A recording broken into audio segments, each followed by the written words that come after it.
नमस्ते दोस्तों, जोहार। मैं निमेश सर आप सभी का अभिषेक चक्रवर्ती यूट्यूब चैनल में हार्दिक स्वागत करता हूं। क्लास 12 के स्टूडेंट्स के डिमांड को देखते हुए मैं आज इस वीडियो के माध्यम से क्लास 12 के इंग्लिश कोर के फ्लैमिंगो बुक से चैप्टर 2 यानी lost spring stories of stolen childhood के top 5 important subjective type questions करवाने वाला हूं। ये सारे के सारे क्वेश्चन जैक की तरफ से बहुत बार रिपीटेड क्वेश्चंस है और ब्लूप्रिंट के माध्यम से यहां से एक क्वेश्चन 5 नंबर के पूछे जाने हैं। तो इस चैप्टर से जितने भी इंपॉर्टेंट क्वेश्चंस है इसी वीडियो के माध्यम से आपको मिल जाएंगे और बैक टू बैक जितने भी ब्लूप्रिंट के माध्यम से जो चैप्टर से क्वेश्चन पूछे जाएंगे वो सारे सब्जेक्टिव वीडियोस धीरे धीरे अपलोड होंगे। इससे पहले के वीडियोस में मैंने द लास्ट लेसन के ब्लूप्रिंट के माध्यम से टॉप 5 क्वेश्चन अपलोड कर चुका हूं, द एनिमी के 5 इंपॉर्टेंट क्वेश्चन अपलोड कर चुका हूं, द रेड ट्रैप के 5 इंपॉर्टेंट सब्जेक्टिव क्वेश्चन जो है अपलोड कर चुका हूं। बाकी जितने भी ब्लूप्रिंट के माध्यम से सब्जेक्टिव क्वेश्चंस है वो अब धीरे धीरे बैक टू बैक अपलोड होने वाले हैं। तो जल्दी से इस वीडियो को लाइक करें, अपने सारे दोस्तों में जमकर शेयर करें और जो बच्चे अभी तक इस चैनल से नहीं जुड़े जल्द से सब्सक्राइब कर ले ताकि आगे की वीडियो से नोटिफिकेशन सबसे पहले आप तक पहुंचे।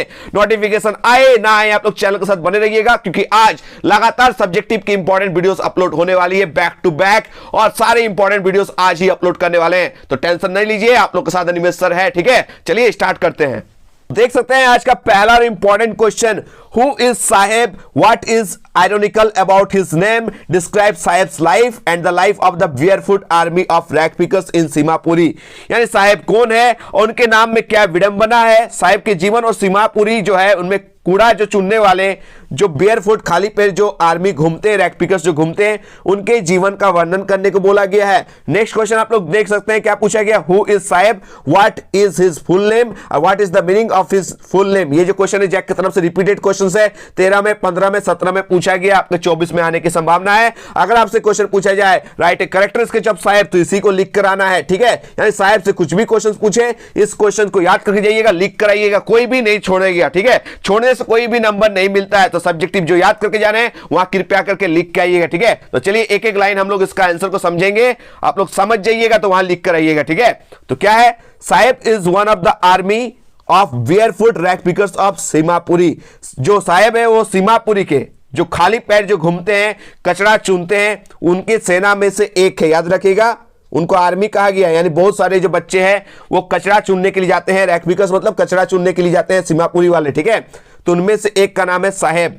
हिज फुल नेम इज साहेब ए आलम। उसका पूरा नाम क्या है, साहेब ए आलम। याद कर लेना है, it means lord of the universe. उसका अर्थ क्या होता है, पूरा ब्रह्मांड का स्वामी। He doesn't know what it means, लेकिन इसे खुद पता नहीं इसका मतलब क्या है। ठीक है, the irony is that This Lord of the Universe moves around barefoot searching for gold in the garbage dumps।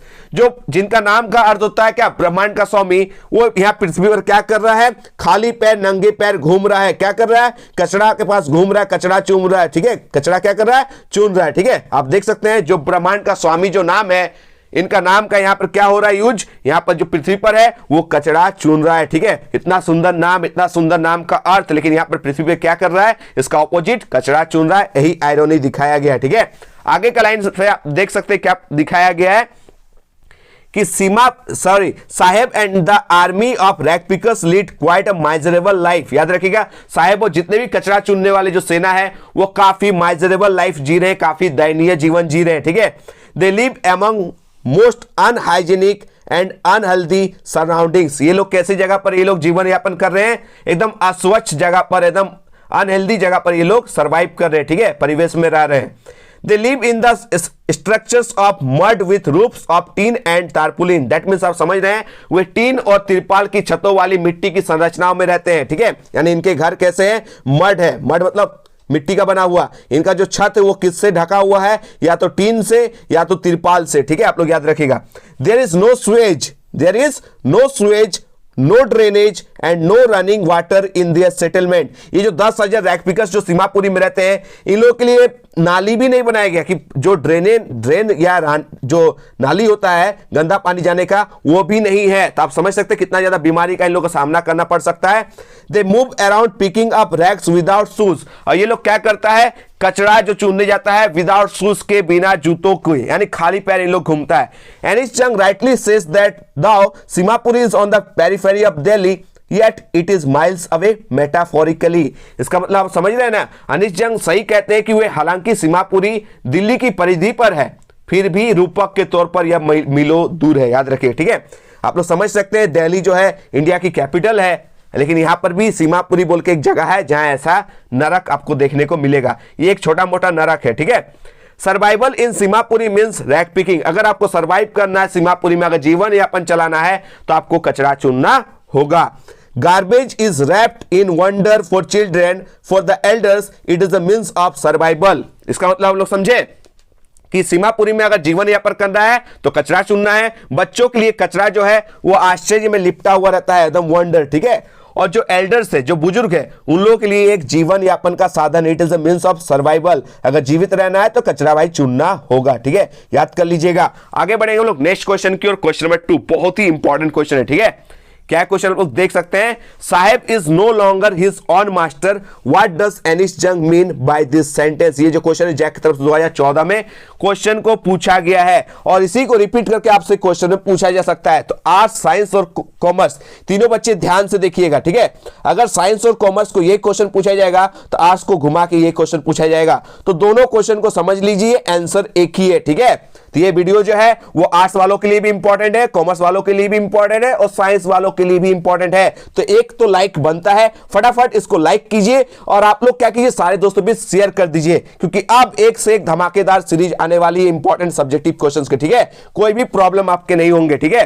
तो Saheb is no longer his own master, What does Anees Jung mean by this sentence. Saheb अब अपना मालिक नहीं रहता है, इस वाक्य से एनिस जंग का क्या मतलब है।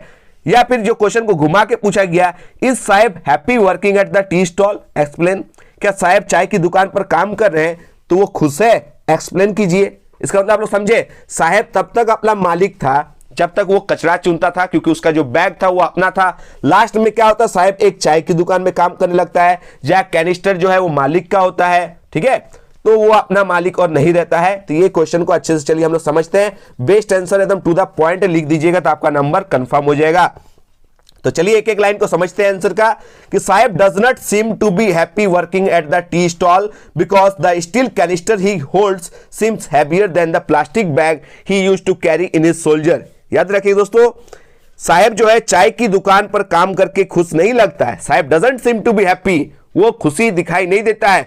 कहां पे, working at the tea stall, चाय की दुकान में जो काम कर रहा है ना, वो एकदम खुश जो है, वो खुशी का झलक उसमें देखने को नहीं मिलता है। क्योंकि बिकॉज जो स्टील कैनिस्टर ही होल्ड्स, जो हाथ में कैनिस्टर पकड़ा हुआ है चाय का, वो हैवियर लगती है, वो भारी लगता है। किसके तुलना में, प्लास्टिक बैग से जो वो कैरी करके अपने कंधों पर जो ढो के ले जाता था कचरा, वो ज्यादा हल्का है। भारी क्या हो गया, स्टील कैनिस्टर। इसका रीजन आप लोग समझ सकते हैं। The reason is quite simple, एकदम आसान रीजन है। कैसा आसान रीजन है, द बैग वॉज हिज, जो बैग था उसका, जो कचरा वो चुनने जाता था, जिस बैग जो झोला लेके, वो उसका अपना था। The bag was his but the canister, लेकिन जो चाय की केटली जो वो पकड़ा हुआ है, belongs to the owner of the shop. ये जो कैनिस्टर है, जो चाय का केटली है, वो मालिक का है। समझ रहे हैं ना। तो जब मालिक का है तो वो अपना तो नहीं रहता है, क्योंकि वो तो सिंपल अब नौकर बन गया। इन दिस वे, इस तरह से साहेब जो है वो अपना मालिक नहीं रहता है। In this way Saheb is no longer his own master, he was just a servant, वो एक नौकर बन के रह जाता है, ठीक है। समझा देते हैं सिंपल से।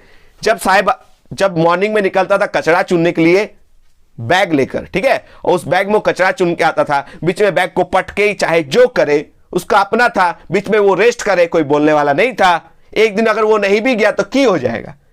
लेकिन चाय की दुकान में जब काम करने लगा तो चाय के मालिक का बात उसको सुनना पड़ेगा। अगर हाथ से चाय की केटली गिरा तो 2 झाप तो देगा, ऊपर से उसका पैसा भी काट लेगा। क्योंकि आप सही पता है, चाय की दुकान में काम करने से उसको मिल रहा था 800 रुपया पर मंथ, और तीनों वक्त का खाना, तो बेचारा को 800 रुपया मिलता, उसमें भी कटौती कर दिया जाएगा। क्योंकि ये मालिक के अंडर में काम कर रहा है, इसलिए साहब अब अपना मालिक नहीं रहा। Saheb is no longer his own master, ठीक है, याद कर लीजिएगा। आगे बढ़ते हम लोग क्वेश्चन नंबर 3 की ओर।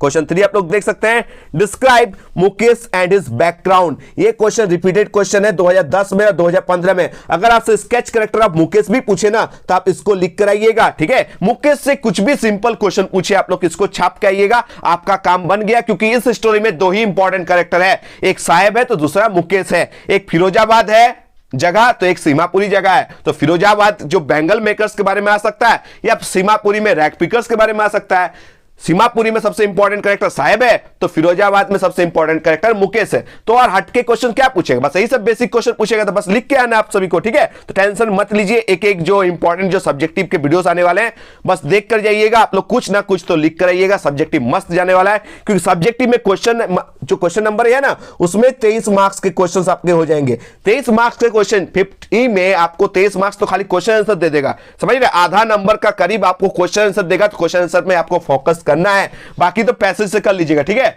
तो चलिए क्वेश्चन नंबर 3 में आप लोग देख सकते हैं पूछा क्या गया है, describe Mukesh and his background. तो मुकेश और उनके बैकग्राउंड के बारे में पूछा गया है। तो 2010-15 में ये क्वेश्चन पूछा गया है, इसको रिपीट करके आपसे क्वेश्चन घुमा के पूछेगा सिंपल में, हु इज मुकेश, मुकेश कौन है, व्हाट इज हिज ड्रीम, उसका सपना क्या है। फिर यह क्वेश्चन आपके घुमा के पूछ सकता है कि how is Mukesh different from the other children who work in Bengal industry and also from that of his family. Mukesh जो है वो चूड़ी उद्योग में काम करने वाले अन्य बच्चों और अपने परिवार के बच्चों से किस प्रकार अलग है, ये आपको दिखाना है। या फिर सिंपल में क्वेश्चन पूछ देगा, right A sketch character of Mukesh. तो इसको अच्छे से समझते हैं, एक एक लाइन को, इससे आप लोग को लिख के आना है, ठीक है। तो जो मुकेश है वो क्या है भाई, तो Mukesh belongs to a family of bangle makers in Firozabad. Mukesh कहां से बिलोंग करता है, एक ऐसा परिवार से बिलोंग करता है फिरोजाबाद के जो लोग चूड़ी बनाते हैं, बैंगल मेकिंग का काम करते हैं। He shares the same misery as is faced by 20,000 other children workers engage in bangle making. वो शेयर करता है उन 20,000 बच्चों का जो इंगेज है क्या बनाने में, कांच की चूड़ियां बनाने में। But he doesn't want to be a bangle maker, लेकिन ये जो मुकेश है उसको बिल्कुल पसंद नहीं है चूड़ी बनाना, ठीक है। ही हैज अदर होप्स, इनका अलग अलग सपना है, अलग अलग इच्छा है, and aspirations. His family has been in this business for a long time, इनका जो परिवार है वो सदियों से जो है चूड़ी बनाने के पेशे से जुड़ा हुआ, लॉन्ग टाइम से, ठीक है। दे लिव इन, क्या लिखा हुआ है, they live in most pathetic surroundings, ठीक है। They work in a dingy dark rooms, ये लोग एकदम अंधेरे रूम में काम करते हैं, without any fresh air, without any window और फ्रेश एयर और लाइट, समझ सकते हैं ना, अंधेरे में फ्रेश एयर और फ्रेश लाइट के अभाव में ये लोग काम करते हैं, ठीक है।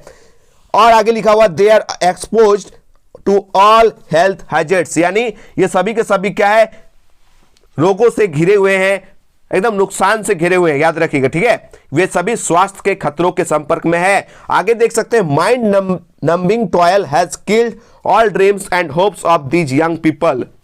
इसको भी याद कर लीजिएगा, दिमाग को सुन कर देने वाली मेहनत ने इन युवाओं के सारे सपनों और उम्मीदों को खत्म कर दिया है। इन लोग इसमें एकदम उलझ के रह गए हैं, कुछ भी सोचने का, कुछ भी यूनिक करने का इन लोग का हिम्मत नहीं है, इसी में फंस के रह गए हैं। बट मुकेश, लेकिन एकमात्र जो मुकेश है, इज एन एक्सेप्शन, एक्सेप्शन मतलब होता है अपवाद, ठीक है। ये जो मुकेश है वो अपवाद है, इन लोगों से थोड़ा हटके है, ठीक है। ही इज ए ड्रीमर, ये सपना देखने वाला है, ठीक है, ये बड़ा बड़ा सोच रखा है। He dares to challenge the gold given lineage of his family, ठीक है। ये जो गॉड गिवन लाइनेज है जो उन लोग को भगवान दिए हैं, इससे कोई बाहर नहीं निकल पा रहे चूड़ी बनाने से। इनका दादी बोला है ना ये लाइन, इनका दादी ये लाइन बोली है कि गॉड गिवन लाइनेज है ये चूड़ी बनाना, ठीक है, ये भगवान का दिया हुआ चीज है, इससे हम लोग कहीं बाहर नहीं निकल पा रहे, ठीक है। लेकिन इसको साहेब जो नहीं, मुकेश जो है वो तोड़ेगा, ठीक है, मुकेश तोड़ेगा, क्योंकि मुकेश जो है वो उसको एकदम बैंगल मेकिंग बनाना बिल्कुल पसंद नहीं है। Mukesh doesn't like the profession of bangle making, he wants to be his own master, वो अपना मालिक खुद बनना चाहता है, ठीक है। He wants to be a motor mechanic, बनना क्या चाहता है, एक मोटर मैकेनिक बनना चाहता है। ही इज डिटरमाइंड, पूरा जिद है, टू अचीव हिज गोल, अपने लक्ष्य को प्राप्त करने के लिए पूरा डिटरमाइंड है, पूरा दृढ़ संकल्प है, ठीक है। He is prepared to go to a garage and learn his work, ये कहां जाने के लिए तैयार है, एक गैरेज में, और क्या काम सीखने को ये तैयार है, याद रखिएगा, ठीक है। आगे लिखा गया he is quite practical and realistic, इसको भी आप लोग समझ जाइए, ठीक है। वो काफी प्रैक्टिकल है और काफी यथार्थवादी है, यानी रियलिस्टिक है। He dreams of becoming a motor mechanic, इसको एकदम लिख के जाइएगा, उसका जो सपना है वो एक मोटर मैकेनिक का है, एक कार ड्राइवर बनने का है, ठीक है। एकदम मुकेश के बारे में जितना लाइन सकेगा इससे आप लोग लिख लीजिएगा, तो मुकेश भी आप लोग का क्लियर हो जाएगा। आगे बढ़े हम लोग नेक्स्ट क्वेश्चन की ओर। क्वेश्चन नंबर 4 देख सकते हैं, क्वेश्चन नंबर 4 में क्या पूछा गया, बहुत इंपॉर्टेंट क्वेश्चन है, रिपीटेड क्वेश्चन है, 2013 2018, ठीक है, 2024 में भी क्वेश्चन आ सकता है कि what are the hazards of working in the glass bangles industry. Glass bangles industry में अगर आप लोग काम करेंगे तो क्या क्या नुकसान हो सकता है, ये क्वेश्चन में पूछा गया है, ठीक है। तो इसका परफेक्ट आंसर आप लोग देख सकते हैं कि कांच की चूड़ियों के उद्योग में काम करने के क्या खतरे हैं।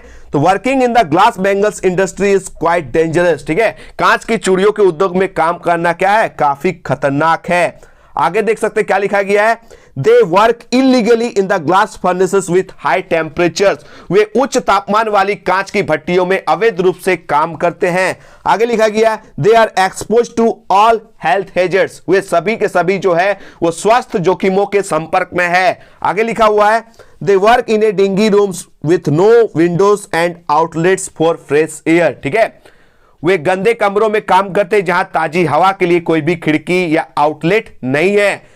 इसके आगे लिखा गया that is why many of them end up losing their eyesight before they become adults, यही कारण है दोस्तों कि उनमें से अधिकतर एडल्ट होने से पहले ही यानी जवान होने से पहले ही अपनी आंखों की रोशनी खो बैठते हैं। याद रखिएगा। तो यहां पर एमसीक्यू में आपसे क्वेश्चन पूछता है ना क्या क्या हैजर्ड्स है, तो पूरा लाइफ खराब हो जाता है, आंख की रोशनी खराब हो जाता है, तो याद कर लीजिएगा पूरा जीवन का जीवन जो है वो खराब हो जाता है, तो इसको करके जाना है। चलिए आज का लास्ट और अंतिम क्वेश्चन देख सकते हैं इस चैप्टर के question number 5, what makes the city Firozabad famous, ठीक है, यहां पर क्वेश्चन क्या पूछा गया है, what makes the city of Firozabad famous. तो आप सभी समझ रहे हैं जो फिरोजाबाद सिटी है यानी शहर है वो क्यों फेमस है, इसको फेमस बनाने के पीछे रीजन किसका है, ठीक है, ये क्वेश्चन 2011 में जैक की तरफ से पूछा गया है। तो चलिए आप सही पता है कांच की जो फैक्ट्रीज है, बैंगल्स जो है कांच की, ये सारे के सारे फिरोजाबाद को फेमस बनाते हैं। तो Firozabad is famous for its bangles, याद रखिएगा फिरोजाबाद अपनी चूड़ियों के लिए सबसे ज्यादा प्रसिद्ध है। Every other family in Firozabad is engage in making bangles, ठीक है, फिरोजाबाद में हर दूसरा परिवार चूड़ी बनाने के पेशे में लगा हुआ है। आगे देख सकते हैं ये लाइन एकदम लिखना है कि it is the centre of India's glass blowing industry, ये जो है ग्लास ब्लोइंग इंडस्ट्री का सेंटर है, भारत का जो है, जो याद रखिएगा भारत के कांच बनाने वाले उद्योग का केंद्र है, सेंटर है। Families have spent generations working around furnaces and making bangles for all the women in India, याद रखिएगा परिवारों ने भट्टियों के आसपास काम करने और चूड़ियां बनाने में पीढ़ियां बिताई है, क्या बिताई है, पीढ़ियां बिताई है, ठीक है। तो इसको कर लीजिएगा। ये था दोस्तों इस चैप्टर के 5 सब्जेक्टिव क्वेश्चंस और एक मॉडल सेट का क्वेश्चन है उसको भी कर लीजिएगा जो मैं प्रोवाइड कर चुका हूं, मॉडल सेट में देख लीजिएगा, ठीक है। तो ये क्वेश्चंस देख के जाइएगा तो इस चैप्टर से भी आपके क्वेश्चंस नहीं छूटेंगे। उसके बाद आप लोगों को बैक टू बैक ब्लूप्रिंट के माध्यम से जितने भी चैप्टर्स है सब्जेक्टिव वीडियोस धीरे धीरे अपलोड होगी, टेंशन नहीं लेना है, ठीक है। और द लास्ट लेसन का आप लोग देख लीजिएगा, उसका अपलोड किया गया है, द एनिमी का अपलोड किया गया है, द रेड ट्रैप का भी अपलोड किया गया है, देख लीजिएगा। और इसके बाद जो जो चाहिए आप लोग डिमांड जो है कमेंट बॉक्स में भर दीजिए, आप लोग का एक एक जो बात है वो सुना जाएगा और उस पर वीडियोस बनाया जाएगा। तो आप लोग कमेंट कीजिए और इस वीडियो को लाइक कीजिए, जमकर दोस्तों भी शेयर कीजिए, ठीक है। और आप लोग बीच बीच में चैनल को विजिट करते जाइए क्योंकि एक से एक धाकड़ वीडियोस अपलोड होने वाली है, बस आप लोग के डिमांड को देखकर, ठीक है। मिलते हैं दोस्तों एक नए वीडियो के साथ, धन्यवाद, जय हिंद, वंदे मातरम।